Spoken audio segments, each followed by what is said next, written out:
Hello and welcome to Columbus Local Podcast. I'm Len D'Amico, and this is episode number 133. We're wrapping up the year of Columbus Local Podcast with Patrick Buzzard. I can't believe he made it. Like, that guy usually never shows up for anything. He's always like, yeah, I'll be there, and he's never there. That's bullshit. You know that's bullshit, Patrick. No, I know. Len, thanks for having me. I'm a fan of the show, and it was a great way to end the year. I'm excited. I'm excited too, man. And you know, I know we just met, but I can already tell we're a very wandering river of conversation. So who knows where this is going to end up? You know, and the sky's the limit. Sky's the limit. No, and nothing's off limits. E. Oh, can I swear? No, it's not E. Is swearing okay? Yeah. Because I don't want to swear if it's going to like have to get you like an extreme. It's rated. Mature. Appropriately. Yeah. Explicit or whatever. Yeah. But yeah, no, that's all good, man. It's a free format. Nice. I'll slide an F-bomb in once in a while just to keep my street cred. Patrick Buzzard. You know, you're truly one of the giants among us in the Columbus area, Patrick. I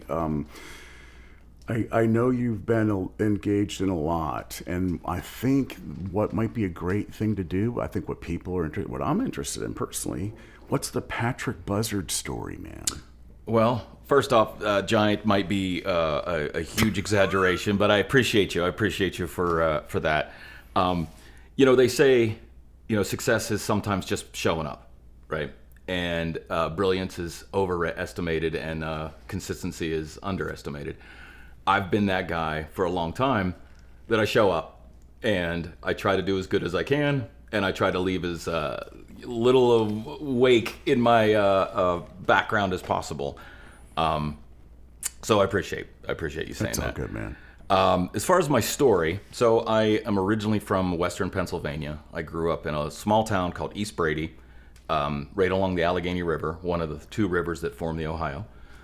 It's incredibly scenic, beautiful. It's all dairy farms and coal mines and some refineries thrown in just for spice. And I moved here in '94 temporarily. And I think, Len, it's going to stick. I think at this point, I think I'm going to stay. I know I'm staying. Yeah. It's Columbus is a great city. And I never, in the 90s, no one didn't do anything about the town next to you, really. But Columbus is an awesome town. I'm glad I live here. And so hung out. I was a guitar player. I played in college. Started going to various bars and clubs where people were playing. And at the time, the solo acoustic scene was exploding, right? You know, like there was, you know, guys like A.J. Angelo and Chris Logston and John Schwab even really at that point were solo selling out bars essentially. But what year-ish? 94, 96, somewhere around there. Like I got here in 94. I was probably going out around 96. And you see these guys, and I steal this line from a Todd Snyder story, but like I looked up, I'm like, well, I could do that, you know, and I made some friends and got a couple gigs here and there, and I was still working day jobs, but, you know, I found some fun in it, and some trouble from time to time, too, which is, you know, I was looking for some trouble from time to time. And then late 90s, roughly 99, Marti and I met. Marti is the singer from the band to be named Saving Jane. At the time, that was not the band. We were just a couple of people hanging out at a campfire. That night, we were just sort of, I'm sure you've had this happen, where someone walks up to you and is like, hey, our friend can sing. Yep. You know? Oh, yeah. And you're always like, okay, what's a campfire? Who cares? Right. She sits down, and I think might even been Bobby McGee is what we started with. And she was great. She is great. She was great then, and she's great now. Sings like an angel. Well, but what was amazing is she had a whole notebook of songs in her head that she had written already. And she'd sing a note, and she'd be like, okay, what chord is this, or whatever. Like she, you know, I don't want to say like she was musically illiterate, but she certainly wasn't like super competent on a guitar or a keyboard at the time. So literally that night around the campfire, we wrote, or I helped her complete half a dozen songs.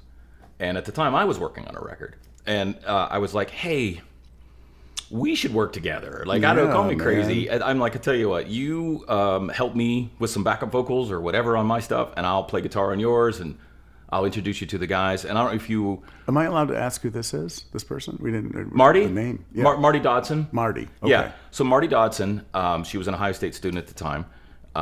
We met that night, and then we later formed the band Saving Jane. Yep. And this was the beginning of that. And we were recording.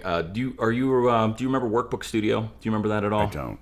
So Workbook Studio was founded by John Chin and Neil Schmidt. And at the time, they had a small house studio, but the house was committed to a studio. Like there was like a couch in it, but that was it. Like there was a coffee pot, and then you walk into the living room of the house. It was like a duplex, and it was like a whole deck, like a giant desk, of the old days. Like when you had full slider boards and everything. Oh yeah. I have no idea what board that is. At the time, I maybe would have known, but I don't remember. It's beside the point. Sound City board, right? But no, it wasn't. But that style. But yeah, when you look at it, it's that like just the dozens of faders and knobs that you don't understand. And I still, as much as I have run my own sound and I've recorded my own stuff, I don't know if I could run one of those boards, if I could get noise to come out of them or not. Because they've got the patch board, the old timey. Yeah, I mean they're crazy. But so anyways, so we worked on some songs there, and John Chin at the time was like, "Hey, you guys maybe have something here. You might want to flush these out a little bit more and make something happen out of them." And we did. We formed a band. It was Marty and I, Dak Goodman on drums, ended up with Jeremy Martin on bass, and then we rotated some guitar players, and then we finally landed on Brandon Hagen, who was originally from South Carolina. Nice. And that was our lineup for like that was sort of, we had a management deal. No, I'm obviously truncating all this. Had a management deal, and then we were shopping some labels, and we signed to Universal, and then that lineup is what toured for the bulk of that career. And then for our second album, Jeremy Martin left the band, and Eric Flores. So you were on the road at that time yourself? Yeah. So we toured. I mean, we did the first year we were in a tour bus a decent amount, and then it was van touring after that. And you're chasing tour buses and playing, thankfully, bigger shows, but it's a grind. When you're chasing a tour bus, it's tough. Yeah. And I was glad to do it though. Again, from a small town, hadn't really seen a lot of the world. I got to see the entire country kind of through a windshield, and every place that we would go, we all sort of took an opportunity to maybe taste some local cuisine or go to a coffee shop or whatever, but we tried to see the areas. When we were in the tour bus, I'll be honest, you don't get out very often. You get out in time to play the show, and then you kind of go back to your bunk and you lay down, especially after the first few weeks. You get, you're just like, I'm tired. But van touring was fantastic. So we did that for, I don't know, 10... Maybe not quite 10 years. So 2006 was when the record went gold. So we were touring before that, and then we were done probably by 12. Like I think our last shows were maybe somewhere around there. I'm sure it's written down somewhere. Yeah, and so that's a several-year run. Mm-hmm. Yeah, and I would say, how many albums? We did a total of 3. 2 were major. Yep. 1 was a local, and it was, I jokingly say this, we toured a year or two too long. We're trying to maybe make something happen that wasn't happening. And I don't regret it. I mean, I love all those people still. Like, we're still, we're not close. Like, we don't get coffee every day or anything. But, I mean, every one of us still, we talk. We still, the happy birthdays, all that kind of stuff. So it was a good time, and I miss those days. Like, the thing I miss about touring isn't necessarily the traveling. It was the 5 of you, and John Chin, actually, from Workbook Studio, was also our sound engineer on the road. So we were a team, and it's you not against either. You're almost like evangelists, like you're preaching a little bit. And you'd go to these various venues, small clubs, big clubs, all around the country, and it's your gang, it's your team, and I miss that a lot. Oh yeah. That's probably that's the human. That's the human element. That's what I miss the most. We got to play some cool shows. Like, don't get me wrong. Like, we played. Probably the biggest show we ever played was the Tweeter Center in Boston. Roughly 25,000 people there, which is it's a gut check moment. When I had never been on a stage that big. Like, it was. Do you remember Polaris Amphitheater? I do. It was. So it turns out that was a pretty big stage. It was a big stage. Yep. And as it turns out, listeners, if you didn't know this, because I didn't, there is Polaris amphitheaters all over the country. It's the exact same layout. Like, if you know where the bathrooms were at Polaris, you know where they are in Boston, you know where they are in Pittsburgh, you know where they're. So we played a handful of those. We were never the headliner. We were just mid-bill. But it was. But there was a level of comfort because you're like, oh, I've been here before. But a level of uncomfort because I've never been on a stage that was the size of a gymnasium floor. Right. Like, it's massive. Right. And you're like, I don't know if my cord... Literally, like, I wasn't wireless because I am always, to this day, still am less chinks, less breaks in the chain. And I'm like, I don't have cords long enough to get up to the mic stand. Like, so I had to... Right before we played, I'm like, I'm rolling my... Dude, I'd be worried about, like, degradation of my signal chain and all that crap. Like all of that stuff. Like, you're like, I don't know what I'm going to do. And none of us were wireless at that time. I never did go wireless. I don't like it. Still, I tether me. I prefer it. But that was... the things that run through your head aren't like, this is awesome. It's like... And again, maybe it's my own self-deprecating. I don't think so. But you're just like... I shouldn't be here. They should have somebody else. Like, this shouldn't be me. When you're uncomfortable, you grow, though, right? Yeah, absolutely. And so from there, though, you learn to let go of those insecurities. And in a few years later, we're a finely oiled touring machine. Like, we could roll into a 200-seat venue or a 20,000-seat venue, and the process was the same. We did a lot of theaters. I love theaters. That's like the best, that sort of 800-ish. The vibe. Yeah, the energy's super strong, but you don't feel like you're still in touch with people. So we did a ton of that kind of work, and it was great. I still have friends from all over the country that I met through that. Be it radio people or just fan meet and greets. Like there was a meet and greet we did in Appleton, Wisconsin, that I met some families there, and I'm still in touch with them, especially in football season. Sports, although a divider, can be a unifier, if you use it right. So my boy Tyler Swedberg from Appleton is a big Packers fan, so every time Pittsburgh and the Pack play, it's always... a little back and forth. Nice. And Dude, I'm a Pittsburgh fan myself. If you see the on my Facebook, I don't do a ton of posts. I do a lot of reels. But my last post was me holding up a paper that said "Pittsburgh stinks, Green Bay rules" because I lost the bet. So that's fun. Well, knowing you're from the Allegheny River like me. Oh, you're from the Allegheny River? Oh yeah. How did we not know that? Sharpsburg, man. I know where you're at. I know. Completely. I know, dude. It's really weird. Same. Yep. I refer to the Allegheny as my river, but I'll share it as our river. If all right, that works now.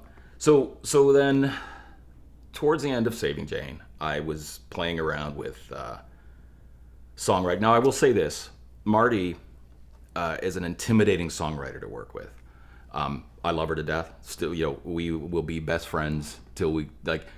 It's, how like when you meet somebody occasionally and you're like, I feel like I've known this person my whole life or whatever. Felt that way with that. She and we instantly were brother sister. Like the first time we met, I'm like, yep, I will take a bullet for you.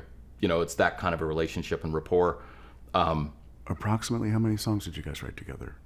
Oh, I mean, approximately 50, yeah. 100. Yeah. I don't know. I mean, like, but just comes out. This is the thing. Like, I'm a methodical, slow writer. Like I do with most things. If you ever see me on a bicycle, I'm a methodical, slow rider. So it's a similar way. Marti is the fastest and highest quality writer I've ever seen in my life. And I've done some Nashville sessions with other people, professional writers. You've just never seen anybody that can just like churn it out and like it be a cognitive, it's got a story, it's got heart, it's got everything. Man, like first take, lyrics. like first lyrics, write the song. write them out. And now she's become a very competent guitar player. Like, she always could strum a little bit, but in the last several years, I mean, the band hasn't been around for quite a while, but she's more than competent on a guitar. And in that industry, you just need to kind of accompany yourself, and she more than surpasses that. But she's doing great. She's got, she works in that scene, that Nashville, like she lives there. Yes. She works in the publishing scene, and she's doing fantastic. Oh man, that's awesome. We don't talk as often as we used to, but when we do, it's a long one. Yeah. So catching up and everything. Yep. But working with Marti is intimidating when you're slow and insecure like I am. And so I started writing stuff that I knew wasn't Saving Jane appropriate, or wasn't going to fit what, like, we were a pop rock band, and shout out to WNCI, who was with us the entire time. Absolutely. I remember those days on the radio. Yep. They in the band and the songs, and that was an era when exciting. It was fantastic. It's still exciting. Listening to you talk about it. And the thing is, like, people don't know, and if you've never tried to get a song on the radio that's not just like a Sunday night locals kind of thing, which are phenomenal, right? I don't even know if that even still exists, but I know a lot of radio stations used to do that. Now, to get a song on a radio station that actually gets played, it's an industry. Like, it's not just a couple of goofballs from a band that's like, hey, will you play our song? It's impossible. It's an impossible gateway. And the fact that they even allowed us to be, we were just the house band for their tailgate. They didn't have to play any of our actual music on the air, and they did. And it helps. Man. Back then especially, it really helped. So yeah, shout out to them forever. They've always been good to us and still are. Dave and Jimmy are just the men. So where I get lost? Marti song. Okay, so I started writing some songs that weren't really that way. They were country. They're kind of like pop country, and I had an opportunity that I could have maybe left the band and tried this, and I was pursuing it because I was unsatisfied with. It felt like maybe we had hit our wall, and I wasn't prepared to handle that. I can't. I didn't cash in everything I've ever done in my life for this to not make it. So I've got to figure something out. So I did a solid demo and wrote some songs and had a little bit of traction and had a little bit of interest, just a tiny little bit of interest. It's not like Warner Brothers was calling or anything like that. But I decided in the end, and I had a discussion with Marti about it. Like, I wasn't keeping it secret from anybody or anything like that. I had a discussion with the end, and I decided I'd rather, stick. Follow your passion. Yeah, right. And friendship was more important to me than really anything else. Yeah. And I'm glad I did. Because who knows what would have ended up then. Chasing some indie country deal at a time when country was crazy. So after that sort of, I'll say spun out is maybe not the right word, but I didn't know what I was going to do. I didn't know how prepared I was to work a regular job anymore, because at that point I'd been feral for quite a few years. So I started in the Columbus scene again, locally playing, working my way into the cover scene, and I was working towards being an event band, doing at that time, the casino was coming to town and a few other things like that were happening. And I had a couple of projects that we're working towards it. One of them I was with Mike Skite, and we did the Incredible Awesome Brothers, and that was a duo. Oh, man. And it was fun. It was very fun. And then Brandon, actually, from Saving Jane, eventually took my place there, and I started the Buzzard Kings. And that is I will argue, is one of the greatest bands I've ever been fortunate enough to be in front of. Yep. Those guys make it super easy. It's a roll call of Columbus classics, but it's Phil Maneri on bass, Lance Ellison on guitar, John Bellis on drums, John Pollock on saxophone, and then I stand in front of those guys. John and I go back to I was in 11th grade. No way. Oh, that's we're gonna have to talk later. Yes. I love him. John might be Street Players. Street Players. Dude, first off, they're iconic. I know. I'm trying to get them to do a podcast. They should. They don't need any they got their own. They got their own thing. But John Pollock might arguably be the kindest, sweetest, hardest working honest, like, person I've ever known, let alone as a musician. I knew him when he wasn't, you know? Yeah. I mean, not what you just described. What I mean is, I knew him when he was 16. Yeah. And he's that same beautiful human today. That's the word. He's a beautiful human. He truly is. And, yeah, so that's my band. And we don't play that often. But I'm telling you, Lynn, just standing in front of those guys, I mean, my mediocre skills are enough, you know, because they're just all so good. And we don't play as much as we should, to be quite honest. And I'm always on the fence of like, should I book us more or not? And I don't want to devalue the product. I don't want to say product, but like some of that's burned into my head. No, I get it, man. It is a product. And there's certain places that we're not we can't compete with the pop high energy rock bands. Like, okay, we can't compete with Fat Dog. We can't compete with Bling Crosby. We can't compete with JJ Snare. Like, that's not our stuff, right? We're more of a concert in the park, swingy kind of, you know, Phil most of the time plays upright. You know, I wear a suit and tie, like the whole like, and the concept of the band was a 1960s road band, and then we filter a current playlist through it, semi-current playlist. So we don't follow a record per se. Like, I mean, obviously you can tell it's influence, and there are occasionally songs that make more sense for me to lean into than not, but we play fast and loose. I'll just say that.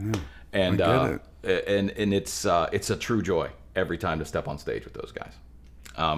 First of all, I didn't know Pollock was in the Buzzard Kings. Yeah. Is it the Buzzard Kings or is it Buzzard Kings? You know, it goes by both. Yeah. I generally call us the Buzzard Kings, but yeah. Second of all, man, I've heard of how long has Buzzard Kings been around? Was it after COVID or? No, we were before COVID, because on my 50th birthday, which was during COVID, we played a live stream show. So we were a band at that point. I'll say 18-ish, maybe 2018. We were together. Yeah. So yeah, I mean, it's been long enough. That's been a band I've always wanted to. But and now that I met you, yeah, now you know this, and I'll definitely put that on the. And one of my biggest, one of the things I'm horrible at, and anyone that's like a new musician or anybody that wants to be better, learning scales, although important, are not as important as letting people know where you're going to be playing. And I'm terrible at that. I'm a terrible self-promoter. I don't, again, I'm sure it's tied to some self-confidence issue. I don't like to come across like I'm bragging about where I'm playing or whatever. But let people know where you're playing. And every time the Buzzard Kings plays, I get a deluge of people that are mad that I didn't let them know where we were playing. You got to do it. And dude. I'm the worst. I'm the worst at it. One of the Brian Kerr. I don't know if you know Brian. Don't. He lived in America for a long time, and I was blessed to have him in my life. Mm-hmm. He's a brother. Okay. He never promoted, but I would get so pissed at him. Yeah. Whether it was a band or he was in, or whether it was, and he got a little better, but now he's left the country again. Yeah. So I think I do know who Brian is, by the way. I would imagine he would have crossed paths with you. Yeah. Yeah. But anyway, I mean, that's great advice. And I mean, I can tell you this is just as you fast forward, because I've stayed in touch with the industry, the other recording industry. I by no means am trying to make it or anything like that, but I stay in touch. I have a lot of friends that are still in the industry. They're getting close to getting out. But the ability to self-promote, and like, we'll just use the TikTok model. I don't even know if that's still a thing, but like, if you, as much as artists think it's about this song is perfect or this hook is perfect, and that is important. I would never say that songwriting craft is not important, but how many people follow you? How many likes did you get? And I mean, we're not talking hundreds, it has to be millions. But when you're in that millions of that's where you actually have, I don't know if power is the right word, I don't know if as an artist you ever really have power in the industry, but you at least have maybe a say. and perhaps a choice. Maybe you'll have two people that want to dance. And I mean, I'm not the first to talk about this, but I mean, there's a million experts out there that talk to that music maybe never was about music. Maybe we just got lucky on some of the cases, but you know, when it comes to anytime you mix art and commerce, you know, gotta sell something. And you know, it's that old, you remember the Brady Bunch, like when the Johnny Bravo, does he fit the suit? Dude. There's a lot of that, more than you want to ever admit as an artist, especially. But self-promotion, being able to build, and consistency, like, you know, just constantly push out some kind of content. It's about being content creators now. So. Yeah, absolutely. Yeah, not just content. There's a presence, and there's a lot of responsibility that goes with that. I mean, I've never even dabbled. In my opinion. Yeah, I've never even dabbled and tried. Like, there's a part of me that's like, I think I want to try this. Like, you know, being some level of like YouTuber or something like that. But I can't. The amount of effort and energy it takes to sustain anything. And like one viral moment doesn't mean anything anymore. Lots of people get one viral moment. It's what's the next thing. Do you remember Postmodern Jukebox? I mean, they're still around, but it's that band that would take like Creep, and then they would do it like Global Band. Yes, Global Band. They would take like a song like Creep or whatever. Then they would do like a 1930s ragtime kind of version of it, and they would do all these throwback kind of versions of modern songs. That band was started by a guy named Scott Bradley. He's got a book out that is phenomenal. I don't remember the name off the top of my head. But it's 50-50 of this was my story and the other half of like this is how I did it. And the main thing is he did how he got started. He had a viral moment, early days of YouTube. He was like a top tier piano player. Had a party trick where he could take any hip hop song and make it a jazz song. Like, and he would do it for people, and they were just like, "How do you do this?" And then he'd just come home one night, by his own admission, like after a few libations, set up a phone, videoed himself doing it. The next day had like literally millions, back before millions of views didn't happen. But what he did, where I wouldn't, rather than being afraid of losing this, or like, you know, he instantly doubled down and did it again, did something else, and then kept raising the ante and created a dynasty of, I mean, he doesn't even play with the band anymore. Like, it's been franchised. Like, he has it. Wow. I mean, I think he still does the occasional shows, but yeah, but I mean, it's that he obviously had the skills. Like, without the skills, he never could have done it, but he had the skills, but he also had the moment of mind clarity to be like, let's see what this can do. And I believe, like, you know, the early days of like podcasting and YouTube and things like that, there was no monetization yet. So like those early plays, like, nobody made any money. Right. So he was literally doing it almost just for visibility, which is hats off to the guy. Oh yeah, absolutely. Yeah. But so anyway, I'll finish up the Pat Buzzard story. I know I'm rambling. Take your time. No, take your time. You're doing just fine. Okay. So I play solo a lot too, which is, you reached out to me when we first talked. I will have a tendency I'll live stream my solo shows sometimes, and it's an extreme close up of my face because it's the only place I can get the phone. So and be able to, you know, stop and pause and whatnot. Well, I can read, so I live stream it so I can see when people pop in. And I don't know if you've ever watched them, and sometimes or very much of them, but I talk to people. So I'm on the mic talking to the crowd, and I'll come off the mic and talk just to the phone, and I only do it at shows and I call these car show gigs, you know, where you are there to entertain someone as they're walking by. It's not, it's no less important of a job of like if you're the band of the night, but your job is to grab people's attention for a little bit as they go to look at the next Shelby Cobra. And so when you're doing one of these car show gigs, sometimes you get bored, and bored isn't the right word, but in our constant barrage of, we're all used to focusing on different things. If I'm not getting feedback from a crowd, like I start to check out. So I open up and I don't plan any of these. People get mad at me because I don't plan them. I you have to be on Facebook. Yeah, you have to be on Facebook. See, I did not announce anything in the stream. Yes, I know. Yes. But that's the only time I get to catch it Right, too. right. Like most men, is what I'm learning. Yeah. Yeah, you're in the majority. And then I'll just put it on and I'll just open it up and I'll just start playing. And what's interesting is I get more traction from that as far as other people like just being like, oh my God, I caught some of your live stream. It was great, or whatever. Or I didn't know you did that song, or you had a booger hanging the whole time, or whatever, And yeah, just now I got self-conscious. I got a booger, and so I do that, and I have a lot of fun doing that, and it's a great way to, like, for example, like most of my family lives in Western Pennsylvania or abroad, so it's a chance they get to see me occasionally.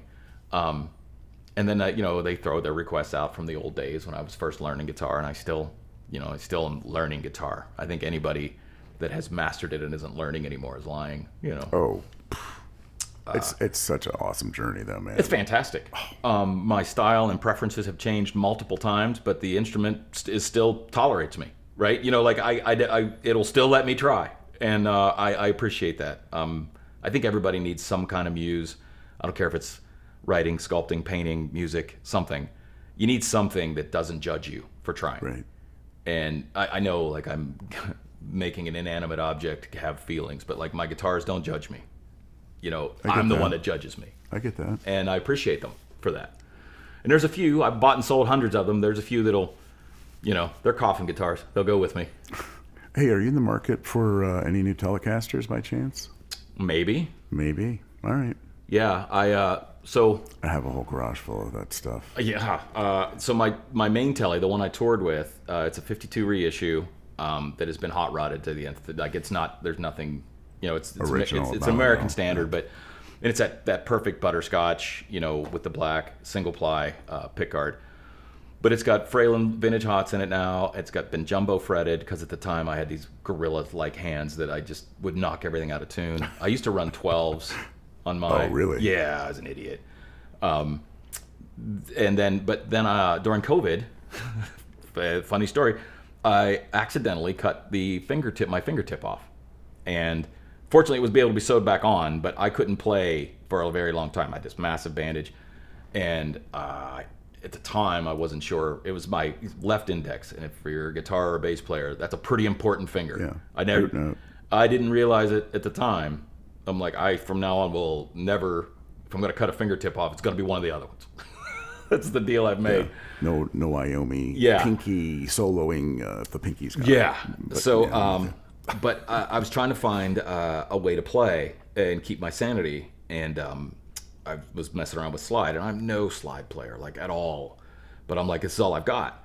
And I had just one giant glass slide on my index finger, and I found a couple of guitar players. One is Ariel Posen, and the other one is Joey Landreth. And both of those guys play, and they actually played together. First off, they're Canadians. They're amazing. I've seen them, like, in interviews and podcasts and things. Like, they're super kind and nice, very awesome guys. They have records out. Like, they're global touring guys. Like, they're legit, but they're about as sweet as you could imagine. But they play open-tuned to C with baritone strings. So it gives, and then they play slide, and then they play pinky slide, and then they'll fret around it. So, nice. Which I couldn't do, and I tried for a while and never could do. But I took inspiration by them, and I took my telly, the only telly I had, and put the baritone setup on it, and we called it Phil Menares, who did it for me. He came up with some silly name for it. But it's such a. I use it when I'm, like, playing around with recording. I'll use it as a texture kind of guitar, because I can't again play at a level that those guys could. But that's my only telly. That's a long way to say, yeah, I'm always looking for a telly. Okay. Yeah. Because and that guitar is innately, inhumanly heavy. So I don't know if you've ever weighed, like, what's an average telly weigh? Well, those American tellies can be pretty heavy. They can be about 11-ish pounds. Mine's 11. Okay. It's like 11.1. Which Being a crippled old man, I'm going with an 8-pounder. I like the 8s. All their body. I got all garage full of Yeah. that stuff, man. Yes. But they're made in Mexico, which I tell you, those are solid working guitar. the last several Fenders that I've purchased have been MIMs. Is that what you call them? But I go, yep. But I go Player Series is what I usually go. Yep, the MIMS, and I go with the 50s style bridge, which some people, if you're playing fast and loose, like typically I will do, you don't worry about the intonation problems of that T-bar saddle. But I also go with the Butterbean tuners, like everything. Yeah. These MIMS are 50s style. Yeah. For the most part, and I'm interested. that's how I went. So. Yeah. So was this podcast was just a trick to get me to buy some guitars? Not a trick. People are like, is this a trick to drink bourbon, before we get out? No, man, no. No, I'm it's just trying to accidentally. It's just, interest. I mean, someone's going to, make their way here. I'm not going to, Not gonna not talk. offer Right. them a little glass of water or something, But yeah. But so we'll Tele, yeah. Telecasters. I mean, now speaking of guitars, during COVID, I started exploring different. I always wanted a hollow body, but I never could. Hollow bodies, in my opinion, for the most part, you talk the 335 Gibson, right? Like, I mean, that's the Valhalla of hollow bodies. I still like a Dot though. Well, I never found a Dot that I liked, and I picked up several, but I also wasn't like exclusively hunting. But I picked up a Guild Firestar or Starfire, and fell in love. And since then, I've picked up a couple different ones. I will probably, maybe someday, eventually end up with a 335. But I don't play Gibsons as much as I used to. I feel like my hand has changed its preference on necks, and I still will play my Les Paul. But I had a fantastic LP Junior double cutaway, and it was I couldn't like it. It played amazing, but I just couldn't get myself to like it.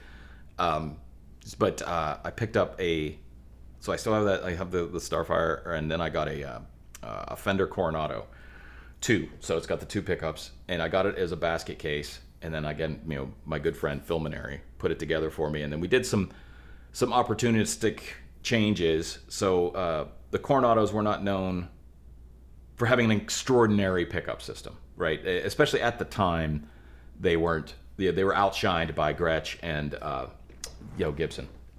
So we put a set of TV Jones in there, then had a couple other little and Gibson pots, and it's a screamer. It's like my favorite guitar I've ever had. It's and it's not worth anything to speak of, but it is. I have a dead man clause with a good friend of mine. If one of us dies first, we've assigned a guitar for them to take because our family probably wouldn't appreciate it as much as. Man. So I get that. Yeah. So he, shout out to Mark Beach, gets my Coronado, and then he's got a Taylor on the wall for me. But I mean, he stacked the deck. He's 10 years or not 8 years younger than me. So, and he lives much healthier than I do. Listen, before you leave, remind me. I have a Dot I want to show you. Yeah. You never know. It might be that one that I ended up liking. But it's pretty cool. And then a few years ago, I got asked to join the band Hat Trick, and I don't know if you've oh yeah, I don't know if you know Hat Trick, yeah. So Hat Trick for the longest time was Lisa Hulskamp, Tim Berridge, and Clark Bulow. Was friends with all of them, still am. Yep. Love them all to death. And anyone that's been in a band knows it's difficult to stay together under the best of circumstances.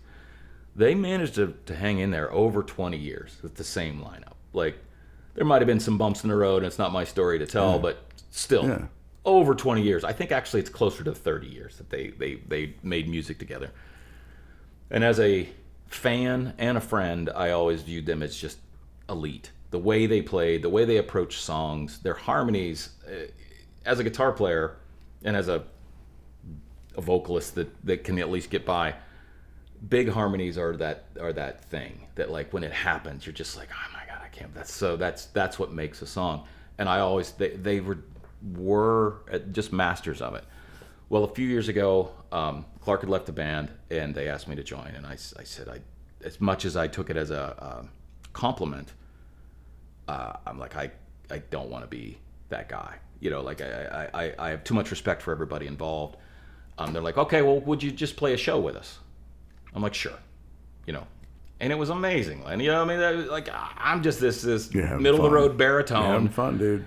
Started having fun and was able to play in a guitar, you know, in a way that I didn't normally play. And we did a couple of shows, and I said, okay, all right, let's do it. And it's going on 3 years now, I think.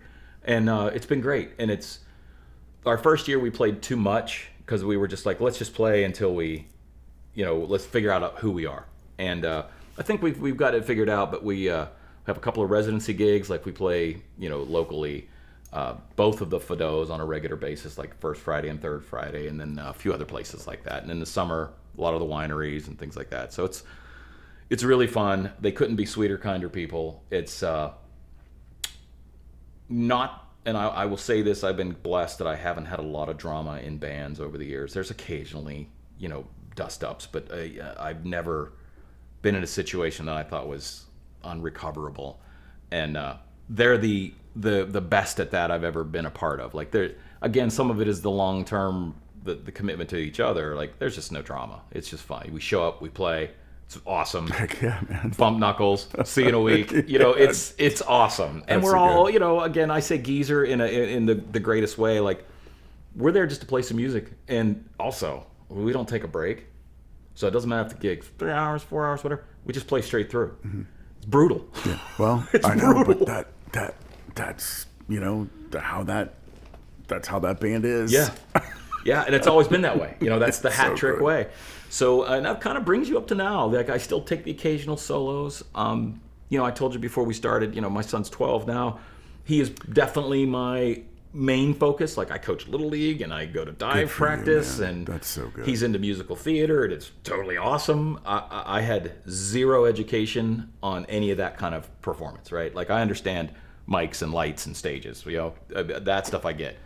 But musical theater is, even at the level he's at, which he's just kind of getting in it, he's done a ton of shows, it's incredible. Like, when you have that many people, I was never in a band bigger than 6 people, I think, on stage.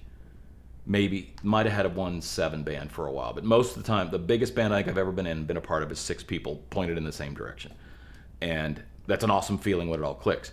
Musical theater, sometimes there's like 20, 30, 50 people pointed in the same direction doing, and it works. And it's like, as someone that is, my philosophies in life are based on being in bands and being in, you know, athletics. Like, when I was a kid, it was all sports. I didn't start playing music until I was in college. So, like, I was a late bloomer when it comes to that kind of thing.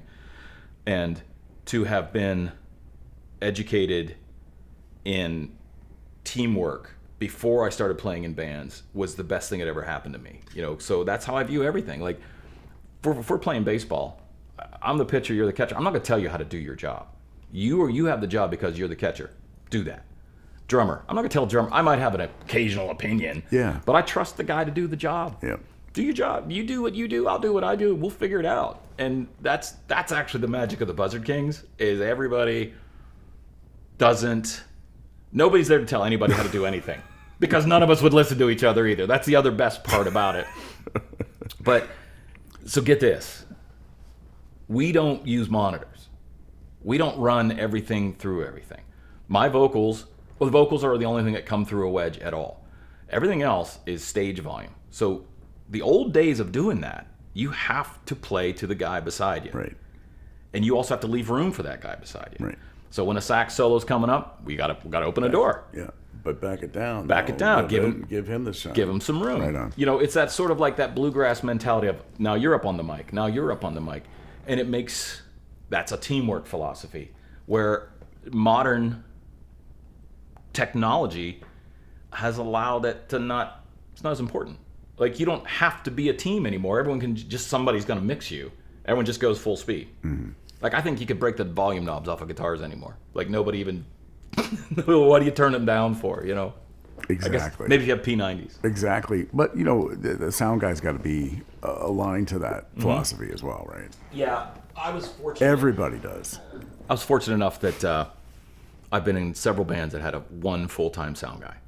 And that's tremendous, a tremendous feeling. You have the faith of that guy. I don't really have that now. I use Bob Pyzik, Pie Sound locally as often as I can, and Bob has done the Buzzard Kings enough that he might as well be a member of the band. Like he knows he works as great. So that's that, you know, It's a beautiful thing. The unspoken trust of production is such an element that people don't get. Like a lot of these venues, It's holy ground, dude. Oh, It really is. I mean, that marriage is exactly what I said. mm-hmm. It's a community-minded. It's a we, not me. Right, and so that is vital. Yeah, Vital wouldn't in music, and in life but too. probably but yeah. everywhere, right? But especially in music. Like again, this is sort of pre-internet when everybody knew everything in social media. But like, you know, as a band, like it's Saving Jane. You know, when we were starting off. And also Mother Trucker. I don't know if you remember Mother Trucker. I do remember Mother. So, was David? There's some people so that I yep, had spins with. Yep. So the original lineup of Mother Trucker was myself, Mike Skite, and Dak Goodman, and then we added Jeremy Martin, and then Dave Heidelberg, and then Roger. Man, what was Roger's last name? Doesn't matter. Right. Roger was a keyboard player. I can't remember his name. Yeah, but anyways, sorry. Shout out to Roger. Shout out to Roger. Sorry, I forget your name, buddy. Bless him. But we would, you would just, back then, in the 90s and early 2000s, a venue would be like, we have a house guy. And you're like, well, here's hoping. And times it was a guy that was blown out on coke and was just happy to be there, and other times it was like somebody amazing. And you'd have these long-term relationships with these guys. Like, it's a marriage. And that's like, playing small clubs. Like, I don't know how well you knew Michael Christian, but I know him. I did. Yeah. So the first time we played with him, it was just this breathtaking moment. Dude, I like, can only imagine. It's like, this guy's in our band. It's like he knows us already. And we took him on the road with us like a little bit. We at the time we were touring less, so we couldn't really commit too long term to him. But he did a couple of runs with us, and such a kind soul, and gone too early. Agreed. Just, but a Zen master of all things. And, beautiful human. And I should listen to his podcast. Oh, you did? Should. Oh, you should listen to that. I'm probably story, I'll cry. Probably. I cry every time. Because it was all that. It's Michael. Yeah.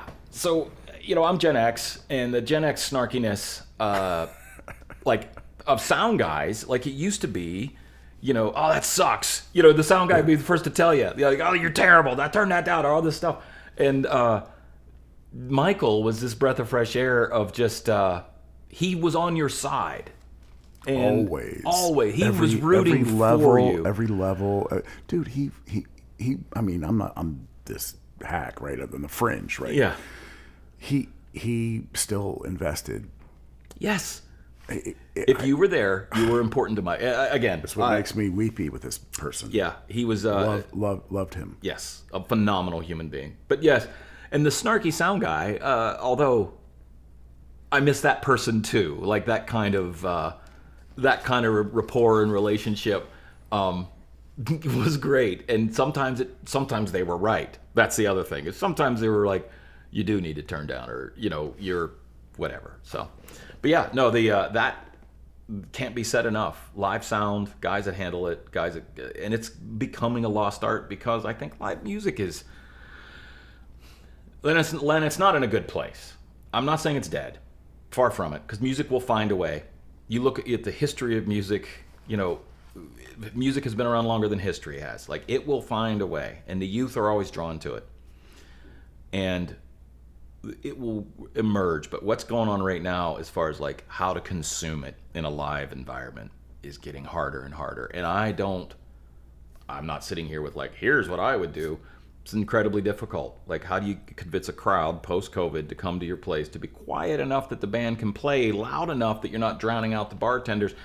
It's all these difficult things, and you want them to be engaged, but you can't quite be in their face enough because they don't and I'm just speaking on the generic terms, but there's so many more options. Like, could you imagine, like my first gigs in the late 80s, there might be a TV in the bar, one over the cash register that the bartender would put the game on while or whatever, occasionally. Usually they were pitch black and had beer signs up on them. That was pretty much it. And now, you can't turn around without seeing a giant TV screen in a bar, which is great. I mean, I don't blame them either, because when I go to a place, if the game's on, I want to see it. Yep.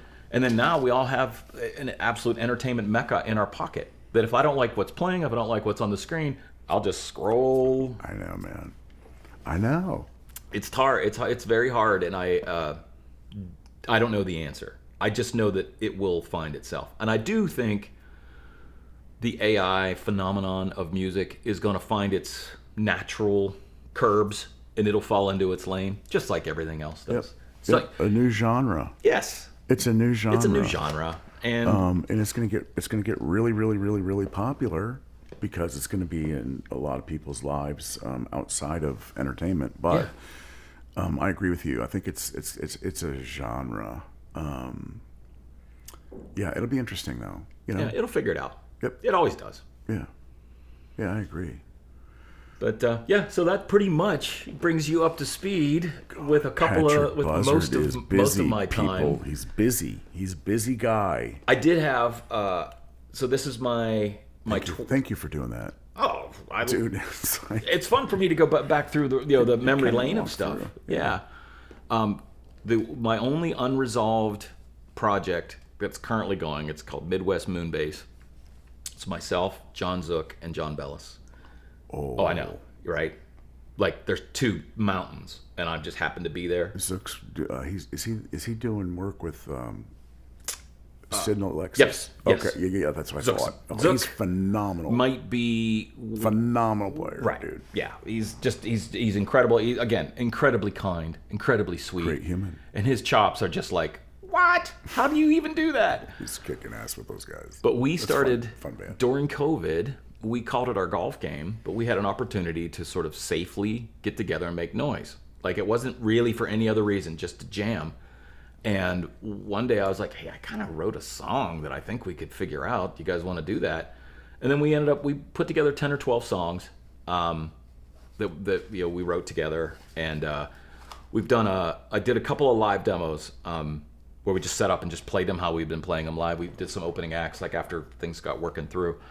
And then we lost our momentum, as most bands do with adults, right? With grown-ups, it's super tricky. And but I've got all these songs sitting there that are at least held in time that we remember how they were played. And before 27 rings, I want to have them, even if we just mix the demos we have. And I want to get them out because it was a lot of fun. And it's totally 90s alt rock. It's like if a 90s alternative rock band you'd never heard of, you found their demos. So that's awesome. Yeah. But that's a nice goal. Yeah, and I think it's reasonable. And I've got. Can you do that yourself? No, I'm a terrible self-judge. So I can do a quality demo of my own that everything's represented, but that next step, that next level of engineering, is beyond me. And some of it is decision making, some of it is just actual technical skill. Like I would never even attempt to say I could mix a record, but I can make a demo that sounds like you're like, oh, that's a guitar. Oh, that's a voice. You can always do you take the fast and loose when you do that approach, or do you play to a click at the very least? Okay. So we play to a click, and the demos that we did fast and loose, because we didn't really fall in love with a single arrangement. Like every time we would play a live show, we would push and pull a little bit. So I said, let's just record them, how we play them, and then we'll find an arrangement. And that's the next step. Is it's probably going to be Chuck Johnson, and is who I've talked to about. If he's still interested, but I'm going to have him create the arrangements, and then either we'll go back and re-record, or who knows, the magic of all the things. So that's the next step is to get that done. That's so cool, man. That'll be good. I mean, that's something to look forward to. People, Patrick Buzzard, new release, material from the past. I have material so many from the past. From the past. So our working title of the album is our ticket out of here. Because nice. I love that. Because dude. those guys, we're all about the same age, so it's a bunch of mid 50s guys. Like, this is it. This is our ticket out of here. So that's so when you see it, Midwest Moonbase. I'm writing this down. Midwest Moonbase. I'll shoot you the demos. I'll just see what you think of them. I love this stuff. Midwest Moonbase. That's pretty sweet. I like that name too. So I like alliteration. Like my podcast that I did during COVID was called Pat's Pandemic Podcast. Yep. And I'm from the school of make it memorable. Don't assume the name is memorable. Like the Arnold Schwarzenegger model. Right, Arnold said, "You'll never make it with a name like Schwarzenegger," and he's like, "I'm going to make it despite, in spite of my name." If the product is interesting enough, the name becomes popular, right? Like, it's sort of that idea.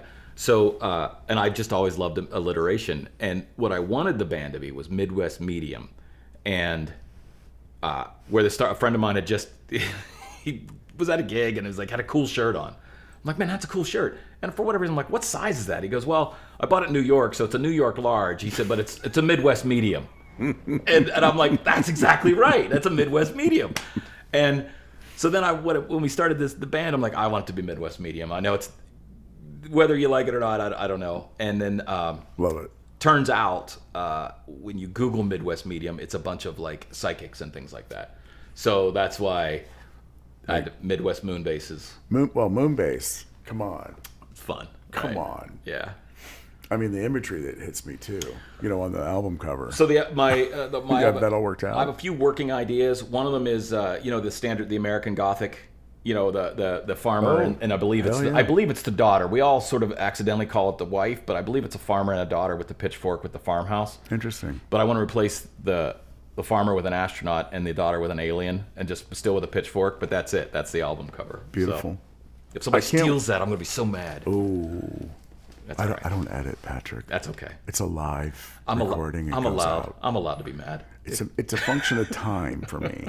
Like you got a schedule. I got a schedule too. I mean, but live broadcast too kind of gives you a nod to making things real. Yeah, absolutely. I know we had talked before, but I love the fact that you do the show like this. I did that with Pat's Pandemic Podcast. It was literally a live stream. Like, I would just open up the mics and talk to people. And when we did the Rock and Roll Book Club podcast, it was heavily edited. We tried to just do the time. So we would usually record, let's say, an hour and a half, and then we would try to be out at 55 minutes or whatever it was. And when I say heavily edited, I mean we would just cut out some of the complete deranged chit chat, and because we didn't want to also feel. If you're not in the podcasting business, you have to rate your podcast either explicit or not, and it's basically if you're swearing or not. And at the time, we were like, we're going to do a non-swearing one, so we would go back and we would edit. Oh, gotcha. To pull out that kind of stuff, and then responsible. Yeah, we were trying. So, but yeah, I love the free flow. It's great. I think it gives people a chance. You don't just fire 9 questions at me and give me my souvenir T-shirt and I leave. I do get a T-shirt, right? You do. It says Megabeth. My girlfriend's band. Megabeth, yeah, I love it. She's awesome. Yeah. I'm sorry she's not here today. That's all right. But you'll run across her at some point. At some point, absolutely. Yeah, man. Busy person, man. She's really busy. You got to stay busy, and that's the other thing. There's so many people out there. Let me ask you this, because you go out a lot more than I do. I play my shows and then I go home. And I don't go out to see bands as much as I used to. Fatherhood and I'm basically an Uber driver for that kid. I get it. And I get tired a lot more than I used to. It used to be almost endless, and now I see 9 o'clock rolling around. Sometimes I'm like, come on, 9:01, so I gotta head to bed. And but the one thing that I find interesting, and I tease people sometimes, but I'm like, why is it a bunch of geezers still playing? Like, I still want the old people to be playing. Oh, yeah. But I don't feel there's a huge rush of young people. Now, maybe it's because the places that I go and the people that I know that play are playing very established cover band bars and things like that. You know, maybe in the original scene it's a different recipe. But I know, like with Moonbase, we played at several shows with like at Summit and Rumba. You know, a couple of opening slots here and there, and it's always, you know, it's never kids, and that bothers me. Like, I want kids to be noisy and angry, and you got to get it out. So when you say kids, like, what's your age range? Say 20 to 30, right? Like, just even that. Like, yeah. So like, the so 20, it's fresh out of college. Listen, man, my sons are in that range, okay, and their philosophy on life is, pretty quiet. If you think about it, the way they consume their music is very personal. It's very personal. Like, when I consumed music, it was my 71 Mustang. I had Marantz 5-ways in the back that my dad helped me carve out the deck. Yeah. Right? And I had a graphic equalizer with the lights. Was it under the dash? Like, was it the kind that had the bracket? The same saw that chopped out the holes for the Marantz 5-ways. The 5-way, that's a pretty deal. Serious deal. Had gone into the dash and made room for those lights to just as you're driving down the road, you know. Now the 71 with the 351 Cleveland engine, you know, the 71 is the long nosed with the sort of like the slant back. I know exactly. That's red with the Landau vinyl cap roof. No, nothing crazy. Yeah. Burned oil, but yeah, that stereo had more money in it than anything else in that car. Yeah. And it was loud as shit, and it was big. And I didn't have a subwoofer in it, but guys were putting that in their cars. Yeah, I never had but that. I had enough bottom end in those 5-ways that I thought I can get away with this. And anyway, that's how I consumed it. Loud. My sons consumed it with their Apple Buds. Yeah, and that's my son. Aside from like shower music, which is a thing. It's quiet. He doesn't consume it the same way we did. So it's interesting. So picking up bass, I just started year 2 on bass. I mean, I have some experience with guitar, but people are always like, "Oh, yeah, well, you just switch it." No, you don't just switch it over. No, it's a completely different animal. I can tell you, being in studio at times, you're trying to get something done, and you're like, "Oh, I guess I'll just play bass," you know, and you do.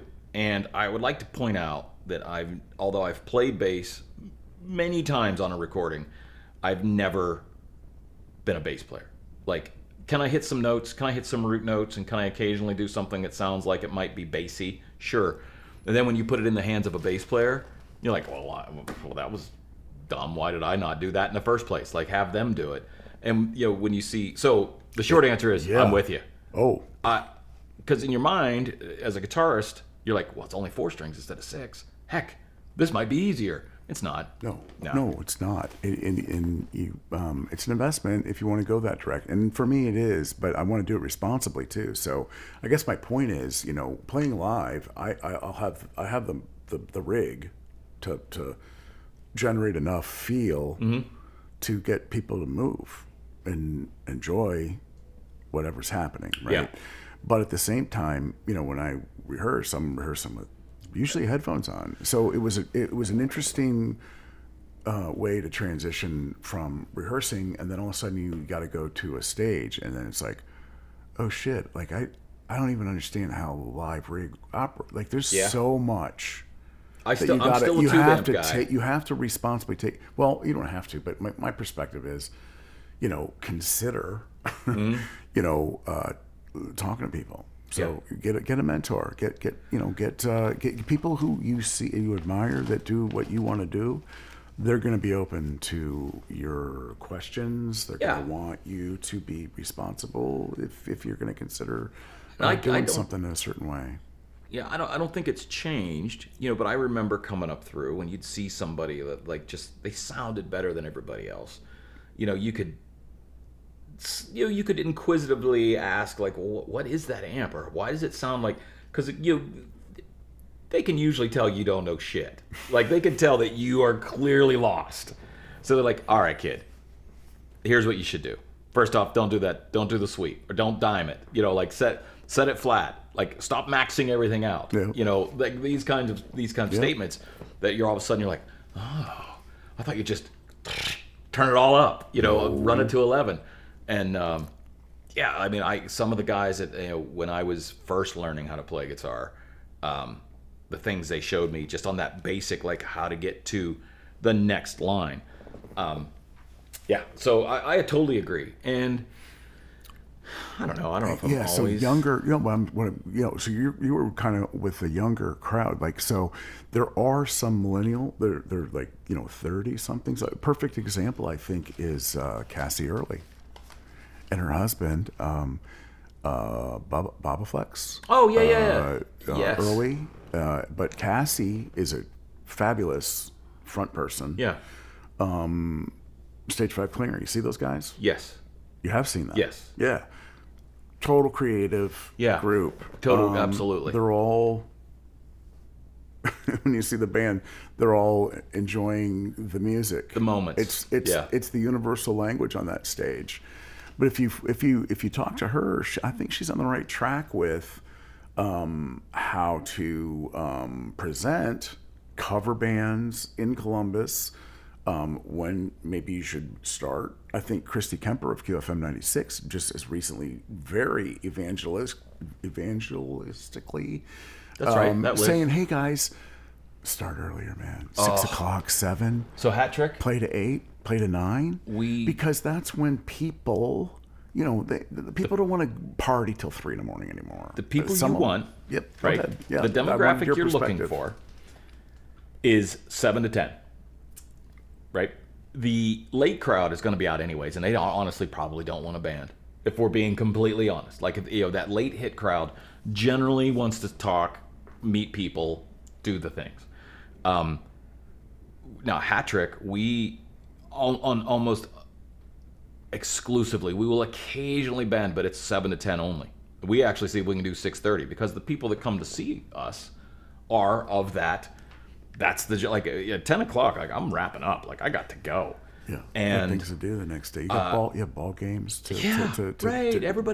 You've got you've got something else going on tomorrow at the very least, and that's awesome that she's doing that, because I've long been a proponent of give people an opportunity to come and enjoy themselves and still make it home okay. I forget the last show I played past midnight. It might have been Turtle Creek a couple of years ago. I think back then, I think you had to run past midnight. It was maybe even to 1 o'clock. And I remember I was wrecked for the weekend.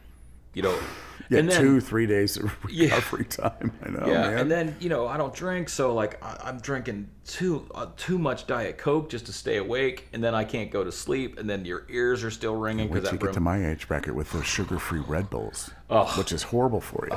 But I'm hammering that stuff. Yeah, I mean, I get it. I don't. Well, we were talking. I just don't have the resources, the reserves anymore. So yeah. So Christy, keep it up, because I am. But she's on too. She's got so much experience. Yeah. So much. Yes. Does so much for everybody. No, that's and many others do as well. But I think that's a good thing to kind of grab a hold of. And as we're talking, if live music, consumable live music is going to find its place, it might be earlier. Like, it might be we're not the main course anymore. Maybe we're the appetizer. Like, maybe go back to that sort of happy hour, late happy hour kind of vibe. Yep. So you were asking me too, like what I've been observing, and I think that if the younger folks, and there are some like Cassie, for example, but there are other bands that are starting to bring up, and I think a lot of that's coming out of like the School of Rock. I love that program. Yep, it's phenomenal. There are other franchises that I think are really helping to, what's the right word? Foster. Yeah, give a path even. A path. I know I taught guitar for a while. I'm not a great teacher, but I taught with the best I could, and I was absolutely beginner friendly, and I taught at Music and Arts and had a full book of students, and I loved it, and I got them all going, and but the long term of it in the modern parenting era, there's a lot of these kids have such a busy schedule that you're just one stop on the day, not even of the week. So like I would have so many kids that these are young kids, single digit sometimes, going from, well, I have my ukulele lesson now, and then we go to ballet, and then I have honors English to go before I go to bed. And it's like, this is just Tuesday.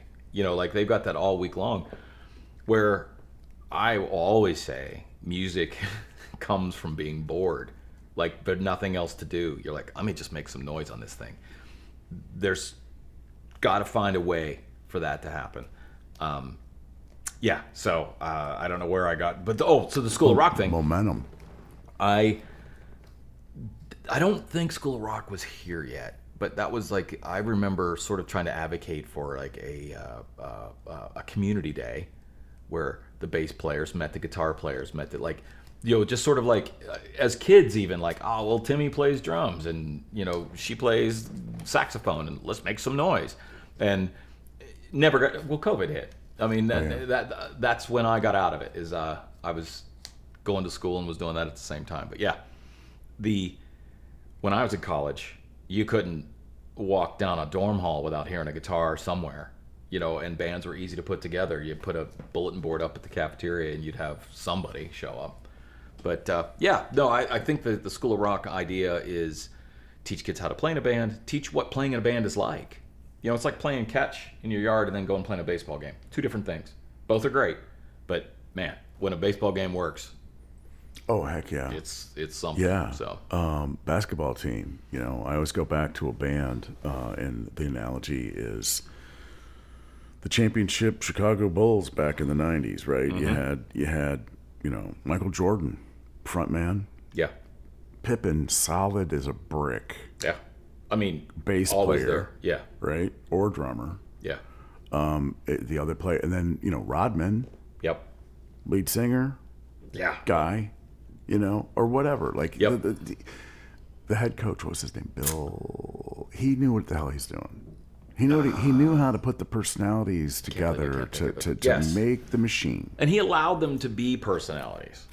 That wasn't, yes. Don't control creativity. Right. He knew you were on the team to be a basketball player. I'm going to let you do that. I've got some basic rules I need you to follow, but for the most part, you do what you do and I'll allow you to do it. It was kind of at least that's the revisionist history, maybe. I don't know. I mean, all I've watched that documentary, the Michael Jordan one. What's that? The Last Dance. I learned a lot. It's actually tremendous. A lot of analogies with sports. Yeah. And all that. But then again too, each individual is responsible for their job, obviously, mm-hmm. but then you're also responsible to your bandmates. Mm-hmm. An accountability. You're responsible to that person that hired you, who's paying you, mm-hmm. The venue, absolutely, reflection of the venue. Yeah. A quick way to you coming in prepared, or you or what? Yeah. And because I'm paying you, and you got to be responsible and let your people know. So that's what I'm saying. Patrick, put it out there. You know why? Because it's the right thing to do, man. Yes. And it's not a reflection on you. It's a reflection on everything we just talked about. Yeah. You are a professional, right? And they are professionals. They're a business, right? And when you boil it all down, the best band that plays there is not necessarily the highest paid band that plays there. And actually, I would argue it's rarely. The best band is rarely the highest paid band. It always boils down to, and I just use this as the simple analogy, how much beer did you sell? Well, and that's it. And I don't care if you're Megadeth or it's the responsibility factor of all the stakeholders. Yes, there's a lot of moving pieces here, And how much beer did you sell? Yeah, the staff loves you, but we didn't ring anything. Yeah. So we'll give you, the not great nights. And not that no night is not great. Mother Trucker, we once anchored a Wednesday night up at a bar up on France Road called On the Rocks. I think it's long gone. It is, unfortunately, one of my haunts. Yeah. We were there for many years, and we anchored that Wednesday night, and it was at a good time of people were still going to live music, and I mean, it was a strip mall bar, but I mean, it was a standing room only on Wednesdays, most Wednesday nights. So there are no bad nights. Like, I don't care if you're playing the December 26th, make it work, kind of a thing. But yeah, and that was a great training ground too, because the owners there would talk with you, absolutely, about what we just talked about, responsibility. So Mother Trucker, we were. So I would say, personally, it was a rough time for me. I was a pretty heavy drinker at the time, and let's just say, like, I needed to stop drinking. Right, for all. Believe me, I earned it. I get you. But at the time, we were sponsored by Jägermeister, and oh man, I know, and that was the beginning of the Jaeger bombs and all that kind of thing. So we weren't particularly rode that wave in every way. Our salesmanship basically was consumption, public consumption, and that all started. I'm laughing, but I feel it. It was all started On the Rocks, and then we took that show. Then that became our identity. Is we were a party that you just happened to be at. Like, I'm not saying we didn't care if you were there, but we were having a party anyways. Yeah. And we're glad you're here. Would you like a shot? And it worked. Like, we were able to be, I say this like jokingly, but kings of the strip mall. Like, we played all these, like, the Crown Sports Lounges and the Lazy Chameleons. Before it gotten big, it was like it was a small hallway bar back then.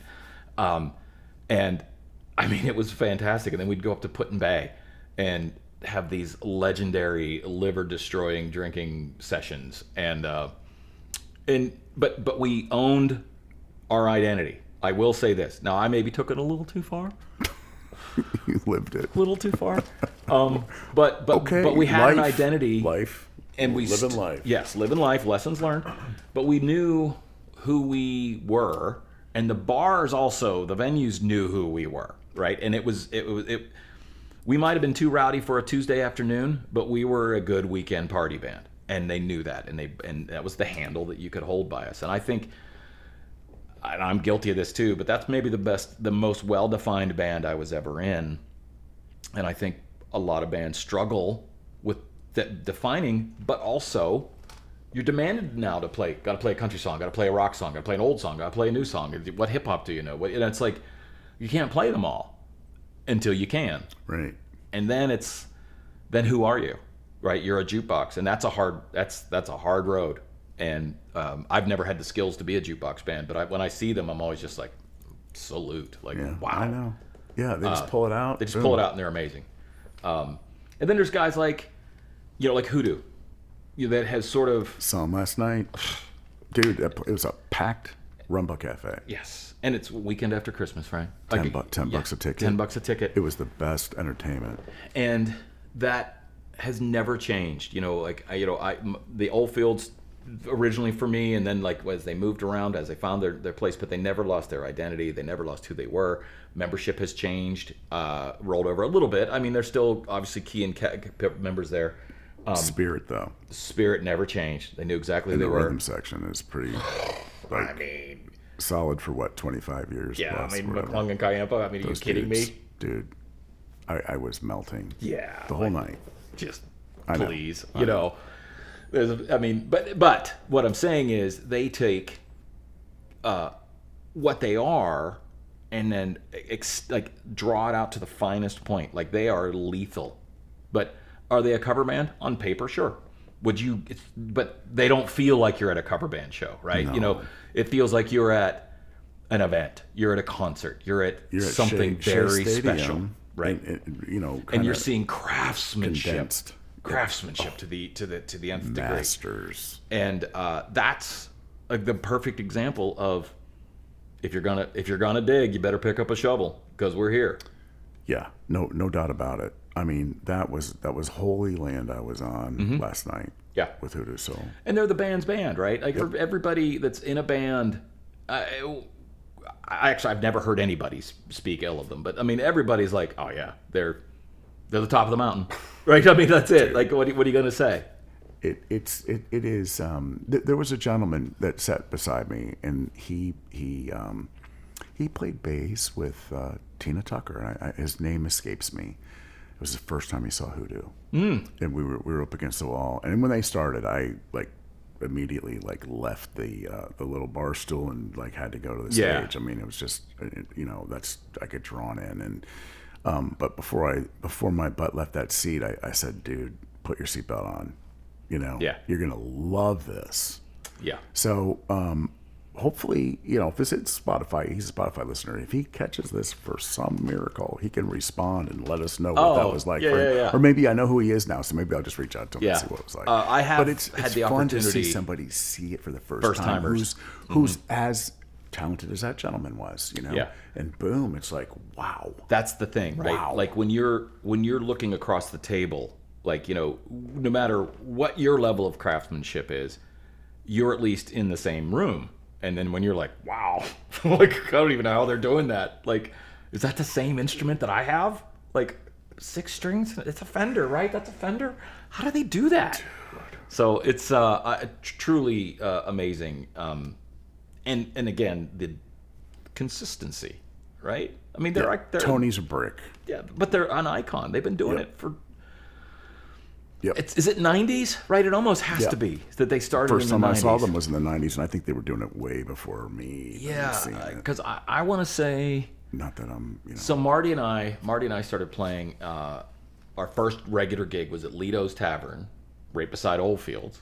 Lito's Tavern on Tuesday nights. We played every Tuesday for a couple of years. Summit, 4th, one of those? Yeah, so it's Hudson and High was basically how I would get there. Summit. But it's in that... South. It's right on High. And... it was, so I learned that was an area of town. I didn't go to Ohio State. I mean, Clintonville, any of that North Campus area, I didn't really know it. I had no reason to be there. So I learned about Oldfields because sometimes we'd finish at one bar and, remember those days? You finish at one bar and you go to the next bar across the street or whatever just to hang out.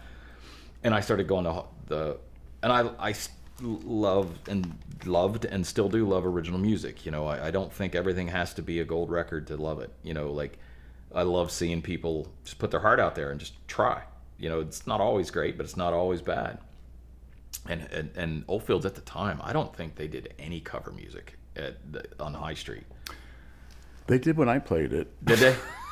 Well, it wasn't any big band. I know particular one night they did. The Oldfields on 4th was the other.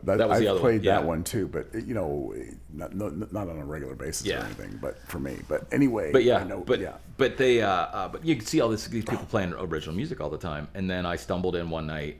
I just happened to be down there on a Sunday. And got to see Hoodoo, and it was it was blind. I didn't really even know much about. I knew the name, but there was a lot of named bands back then. That was I did see Hoodoo the first time at that place, and it was right before they moved to Rumba. Yeah, because they've been at Rumba for a long time now. A long time now, but that's right. I forgot that they started on High Street at Oldfields. At Oldfields, yep, that's right. Yep, and. I again, openly admit, my old man, I don't go out much anymore. But, back then it was Bursler on guitar. Kevin Oliver was playing guitar. Love Kevin. I think Kevin's in Texas now. He's still he's touring with George Clinton. Is he with Parliament this time? George Clinton? Good. Yeah, because they went back out and they're having a great tour. Yeah, Kevin's awesome dude. But I knew Kevin from Lang Music. Do you remember Lang Music on Hamilton Road? I do. I bought my first amplifier there. I bought my first Strat there. Shout out to Corey Lang. Absolutely. Lang Music. And then, so Kevin, I knew him before I had seen Hoodoo. It was with this weird thing, maybe you assume people know or whatever. And I go, and I knew Kevin could play, obviously. And I go in, and I was just like, whoa, what is this? Man. He was up just a mountain, and then all those. It's it's one of those occasional moments that happen to you that you're just Kevin's moment for me. I remember seeing him in Hoodoo, thinking I'm never going to be able to play like that. You know? Yeah. But he's one of those people that so inspired me, and I think mostly because of the person that he is, just shines. And one day, like typically on a Saturday, and I'll still do this sometimes, not as often as I used to years ago. But I went into the Guitar Center on Morse Road, and Kevin freaking Oliver's freaking working in there. Yeah. And I'm like, are you the Hoodoo Soul guy? He starts laughing. He's like, no, I'm not the Hoodoo Soul guy. I play guitar. I just play guitar. And that thing alone told me a lot. Yeah. You know what I mean? So he helped me pick out. He wanted me to look at a certain guitar, and so we were playing. But he and I played together in the Guitar Center, right, for like 4 hours. Yeah, that's a Kevin Oliver. Why is Kevin Oliver doing this? Yeah, because he's that kind of dude with a hack. Yeah, he didn't care. At least didn't come across. No. You know, like I never, because I mean, no way. Like, so again, just to put it clear, I rank myself as a mediocre guitarist at best. I am a god compared to what I was like back then. You know, I could barely put 4 chords together. You worked your craft. Yeah, I got a little better, thankfully. And Kevin, similar. Like when he was at Lang, he would take time and just like, no, man, play it like this. No. Like, and he just, such a joy to be around. I have to track him down. I haven't talked to him forever. I'm trying to drag him here. Yeah. And he and I would have a great conversation because I could tap into some of those personal experiences and just generate some thoughts. He's and had so much. Run. His stories on the road, though, like with Shrub and like with, Hoodoo Soul, but then George Clinton. I mean, that's been huge for him. Yeah. You know? Yeah, and I think that's a second. I think he was with them in maybe early and then got with them later or something like. I think it's his second time through, but still, awesome. I think he's a good example of so many though that are so pleasant and kind-hearted and practicing the golden. That's kind of my thing now, man. Yeah, like, practice. If you just boil the fat out of everything, you get if the one thing you do is just practice the golden rule, life goes smooth, dude. It's amazing when you sort of take the teeth out of everything a little bit, even from your own side, right? And I try those stakeholders we talked about. Yes. So like, none of us are perfect, but though if we're trying, right? If we're trying to just not take everything personally, and because you're working with more stakeholders than you can see. Oh yeah, there's a lot more going on. There's 2 things that I try to handle or try to run through my head. Everybody's life is just as complicated and weird and wild as yours is. So when something's going wrong and somebody's overloading on you, their life is just as hectic and crazy and important as yours is. Screaming. Yes. You've got something terrible going on, and then you also have to work. So you got to do the best you can. And the other is, in the reality of all of our self-made importance, we are only here just for a blink. Can't we just be nice to each other on our way through? That's such a beautiful message, man. I'm totally on board. Why are we so mind melded? I don't know. It's Pittsburgh. Yeah, it's Pittsburgh. Yeah. It's a friendly. At least it was back in the day. It was Yes. the friendliest freaking place. Oh, it just had swagger and shine and dirt and grime. And I know, like, locally, Pittsburgh is from a football standpoint, people like to hate the Steelers, and I get it, right? I totally do. But Pittsburgh, and I would say the same thing about Cleveland, is the environment is so brutal, from the weather to the working conditions to and then the long-term family, style of like everybody knows everybody, even in small urban neighborhoods, or if you're rural or you're in a mill town or whatever. But it creates this sort of East Coast Midwesternness, right? Like you've got maybe some of the sharpness of the East Coast, but that kind of like jovialness of the Midwest a little bit, you know? Yeah. And I think both those cities are actually, they're a reflection of each other as far as the people. But I know sports are important, and, you know, I was mad last night, just as I should be, but, you know. What happened last night, dude? I don't even pay attention to sports. I just happened to have it on. And Pittsburgh lost? Pittsburgh, Cleveland beat them. And my only sports pedestal is score points. Like, come on. It was like 9-7 or some kind of strange score like that. I'm like, I want to see touchdowns. Come on. If I'm going to give you 4 hours, give me something. That's what I mean. So I rarely watch. I'm not invested in football much anymore. You just caught a glimpse. Yep. I do. And you still felt the disappointment. Yeah, but it still was like, dang it. It's in your heart. Mm-hmm. Yeah, you're raised with it, so. I get it. But yeah, man, that's. I mean, I think that's. You're up to speed on me. I think you get a feel for my philosophy on things. You know, one of the things that I like to always curious about. And we had it when we were coming up through, and I've experienced it multiple times, but the whole cover band versus original band thing. And I'm curious what you think of that. Like, me? Yeah.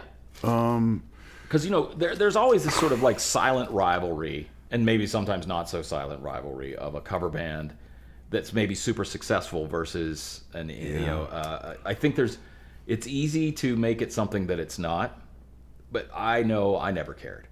Here's what I'll say. I mean, everybody has their motivation to take on music, and whatever that is for them.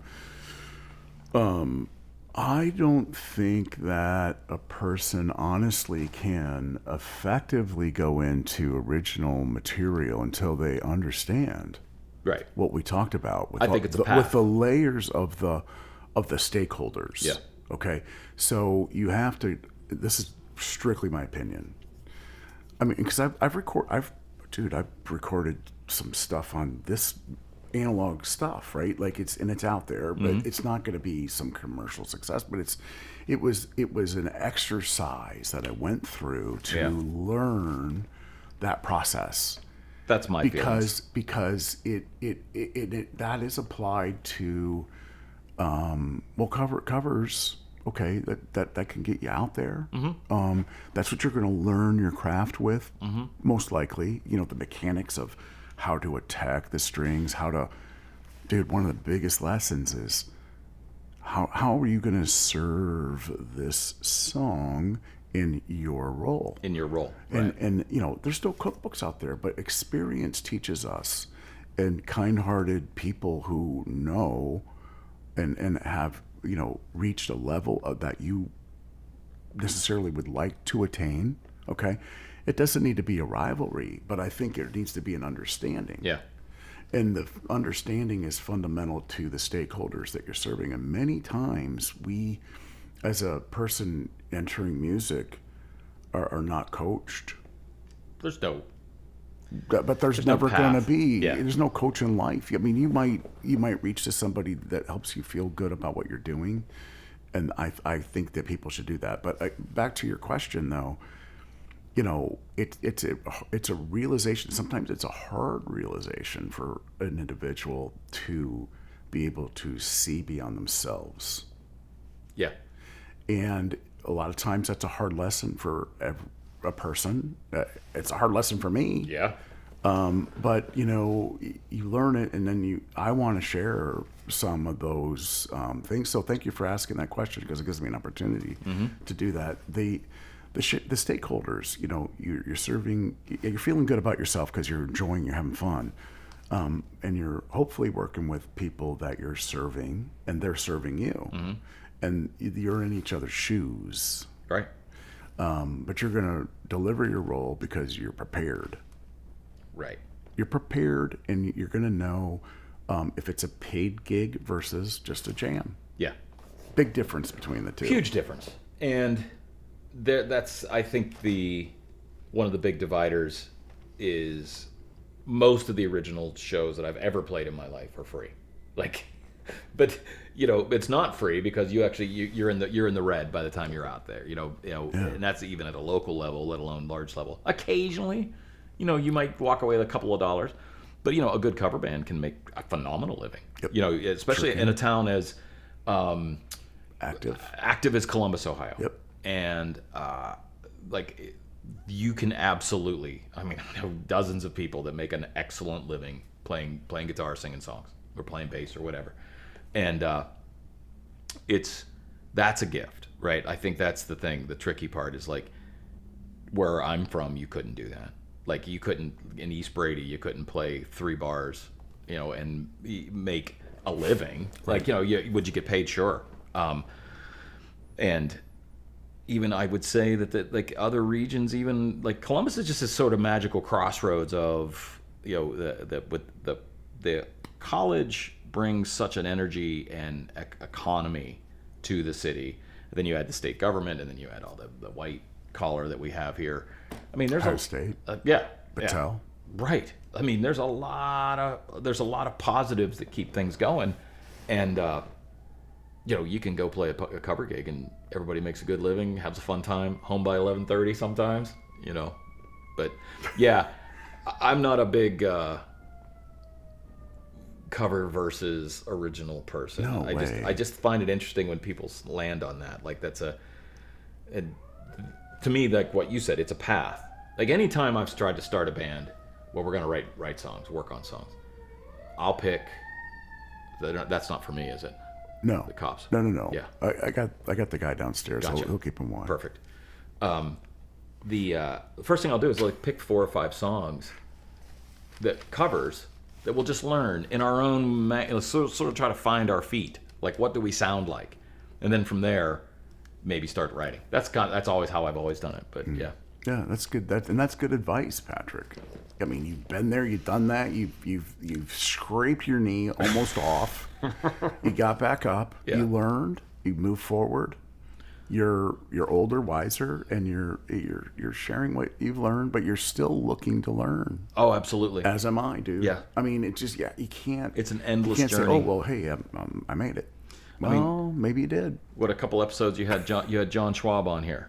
Oh my gosh. What's John? How old is he? He's in his 70s. In his 70s. Still gigging constantly. Still learning. Still learning. Still working on his craft. Has nothing to prove to anybody. No. This is all he's doing it for himself. Like to me, those are guys that you look up to. They're just doing it to do it because it's what they are. Like you're almost compelled to keep moving forward. I've been rearranging my studio office area where I keep all my noisemakers, and I haven't had a chance to play like it's not been my relaxation playing like a lot of times do, and it's been bothering me. So last week I kind of started putting everything back together so I usually have 2 or 3 amps lined up, and I have a handful of guitars on the wall, and they try to inspire me to play, so it's just the old days it was a cigarette break. Now it's like I'm just gonna go make some noise for a few minutes and just jam a little bit, maybe land on something, maybe not, doesn't matter. I play 1 to 6 hours every freaking day. Oh, God love you for that. That's just because I'm just, I'm not obsessed with it, but I'm at a point where, I just, it's who I am. Yeah, that's awesome. It used to be guitar solely, but then now it's that tapered off after 25 years. But yeah. The thing is, everybody, has their own way, and it's just a matter of like, leaning in, and if it hurts, kind of back away. Yeah. And go where the goodness is. Feedback is important. It's very important. I mean, not the amp feedback, but like if you like something, lean into it. If you don't, it's okay. You don't have to keep liking it. Yeah. Community mindness. Yeah. Right. Because of the stakeholders we can't see. Yeah. Or that we can see. And if we can't see it, then we've got to be open to like at least consider the possibility that it's there. Right. And then what does this experience mean for that entity? I.e., the guy who's saying, "Well, how many fucking beers did we sell?" Yeah. And you got to be 2, prepared for that. Because it was the drummer and the guitar player. They each had a beer. Yeah. And they didn't pay full price. And you actually owe us and for they those. used the pay that we gave them, dude. Yeah. So you're good. If you have never played a gig owing money from the tab, like if you've never done that, then I don't want to hear from you. It's like 90% of mine. No, I mean it's the old Blues Brothers. We we're paying you I'm $200. buying shots for my friends for coming, though. And you drank $400, so you owe us $200. But it happened more than once, actually several times. And then when I quit drinking, I was like, wait a minute, I have to pay on this too? And of course, you know, the band, you got to pay it. Fortunately, the other guys weren't as consumption based as I was. Yeah, so it wasn't too bad usually. Oh my gosh. Well, Patrick, I know you got a time limit. I want you to come back, man. Absolutely, this has been great. When Midwest Moonbase, launches, and that's a goal for 26. It's 26 goal. Yeah, Here absolutely. you are, the last episode of 25, and maybe we'll just plan on them the last episode of 26 every year. And I'm the On New this Year's day, this week. I'm least. the end of the yeah. Let's do it. Thoughts of Patrick Buzzard. Right. Thank you for that. I love it. I'm in. Good. Yeah. Let's do it. We're gonna do that. Episode 133. Patrick Buzzard. And Jude. It's been a pleasure. Thank you for having me. I have a list of people I'm going to give you that should be on the show. Oh, so, thank you, man. Yeah. I would love that. Yep. I've got people coming for you. All right. Sweet. Yeah. Well, the only criteria is Columbus local involvement. I got some guys. I'm sure you do. Yeah. And check out some of those other episodes too. I'm totally going to. Yeah. Because I think you have friends that you may or may not be aware that I obviously missed. Yeah, I scanned through and I was like trying. I know that guy. There's a lot out there, man. Yeah, you've done a great. I'm trying to keep it real. What do you do? Try to do it weekly? Try to get one out once a week? Listen, man. Here's the thing. Everyone's like, "Oh, you should be. This is the bunny make." I'm like, you know what, dude? I don't want to. I don't. This is kind of like the early Pearl Jam years of the thing, right? Meaning, I don't want the art to be controlled. Yeah, just do it. It's going to be real. Period. No edits. Just real, and not sugar coated, but above board and positive, because that's the spirit. Totally.